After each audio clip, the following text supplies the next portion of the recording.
Jadi baik kawan-kawan sekalian, tetap satu komando di dalam mengakomodir daripada aspirasi masyarakat pada sore hari ini. Perlu saya menyampaikan kepada kawan-kawan bahwa gerakan yang sudah kita bangun adalah gerakan secara kolektif dan secara masif. Dan saya inginkan bahwa tidak ada gerakan yang kemudian dibuat daripada instruksi megafon ini kawan-kawan sekalian. Jadi saya ucapkan terima kasih kepada institusi kepolisian yang telah menjaga aktivitas aksi demokrasi yang sudah kita lakukan pada sore hari ini. Jadi kawan-kawan sekalian, hadirnya kita di sini sebagai bentuk representatif daripada keresahan daripada masyarakat.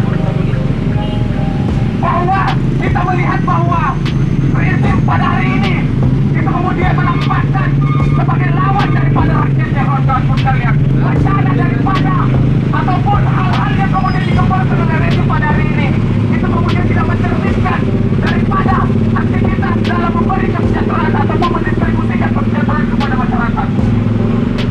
Tepat di tanggal 3 September, harga bahan bakar minyak bersubsidi itu kemudian naik kawan-kawan sekalian. Yang kemudian harga awal daripada dinaikkan menjadi 10.000 kawan-kawan sekalian. Sejalan dengan kemudian proses sekarang adalah menuju endemi itu sendiri dalam mengakomodir ataupun dalam mendistribusikan kesejahteraan kepada masyarakat. Itu kemudian tidak ideal kawan-kawanku sekalian. Jadi kawan-kawanku sekalian, kita melihat bahwa Sri Mulyani itu kemudian menggembor-gemborkan bahwa APBN negara itu kemudian mengalami pembengkakan.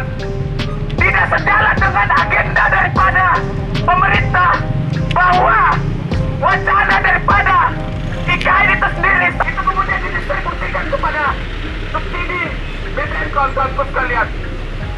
Belum lagi kita melihat bahwa sebanyak 80% subsidi daripada BBM untuk itu didistribusikan di kalangan atas kawan-kawanku sekalian. Sebanyak 40% saja. Terima kasih sudah nonton.